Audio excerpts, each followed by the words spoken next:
আসসালামু আলাইকুম।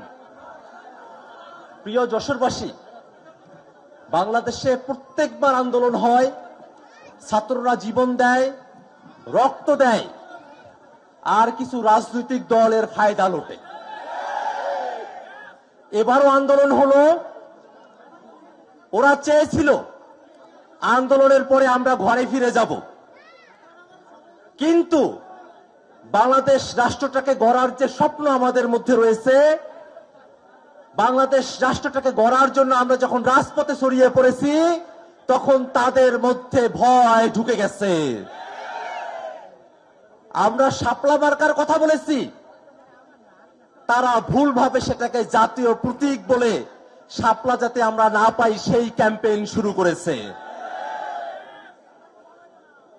আমরা যখন বাংলাদেশের সংস্কারের কথা বলছি, বিচারের কথা বলছি, তারা তখন শুধু নির্বাচনের কথা বলছে। বাংলাদেশে যদি আগের হাসিনার সিস্টেমই থাকে, হাসিনার সংবিধানই থাকে, হাসিনার বিচার বিভাগই থাকে, হাসিনার প্রশাসনই থাকে, তাহলে আমাদের নতুন করে বাংলাদেশ গড়ার যে স্বপ্ন, সেই স্বপ্ন কি বাস্তবায়ন হবে? আমরা বলছি সংস্কারের আলাপ এখনো টেবিলে আছে। সংস্কারের আলাপ টেবিল থেকে আপনারা রাজপথে আনতে বাধ্য করবেন না।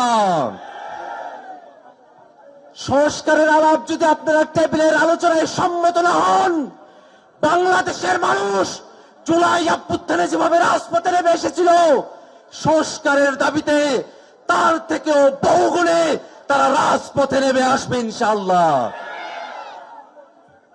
বাংলাদেশের মানুষেরা দীর্ঘ সময় ধরে স্বাধীনতা সার্বভৌমত্বের লড়াই করে এসেছে। বাংলাদেশে হাসিনা এমন এক শাসন কাঠামো তৈরি করেছিল, ভারতের কাছে বাংলাদেশকে বন্ধক দিয়ে হাসিনা বলেছিল, ভারতকে যা দিয়েছি ভারত তা আজীবন মনে রাখবে। ভারত মনে রেখেছে, আমরাও কিন্তু মনে রেখেছি।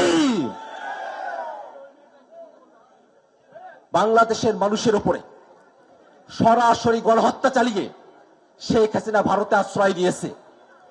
আমরা ভারত সরকারের কাছে বিনীতভাবে আহ্বান জানাবো, বাংলাদেশের গণহত্যাকারী, মানবতা বিরোধী অপরাধী, হাজারো খুনের খুনি শেখ হাসিনাকে বাংলাদেশের বিচার বিভাগের কাছে সোপর্দ করতে হবে।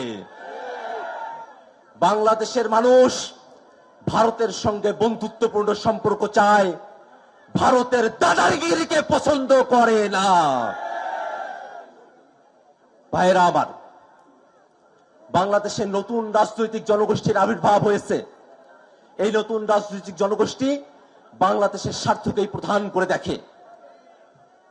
গোষ্ঠী স্বার্থ, ব্যক্তি স্বার্থ, ধর্মীয় স্বার্থ, সম্প্রদায়ের স্বার্থকে ভুলে গিয়ে বাংলাদেশ রাষ্ট্রকে নতুন করে গড়ার যে মিশন, সেই মিশনের সাথে যশোরের জাগরিকরা, যশোরের এনসিপির ভাইয়েরা, যশোরের সাধারণ মানুষেরা, আপনারা কি নতুন বাংলাদেশ গড়ার এই মিশনের সঙ্গে যুক্ত আছেন? আমরা কিন্তু নতুন বন্দোবস্তের কথা বলেছি। নতুন বন্দোবস্ত যতক্ষণ বাস্তবায়ন না হয়, ততক্ষণ পর্যন্ত রাজপথ দখলে রাখার মানসিকতা আমাদের আছে। ভাইরা আমার, বাংলাদেশের মানুষেরা দীর্ঘ সময় ধরে নিষ্পেষণের মধ্য দিয়ে গিয়েছে। উন্নয়নের গল্পের কথা বলা হয়েছে, কিন্তু বাংলাদেশের প্রতিষ্ঠানগুলোকে পুনর্গঠিত হইতে দেওয়া হয় নাই।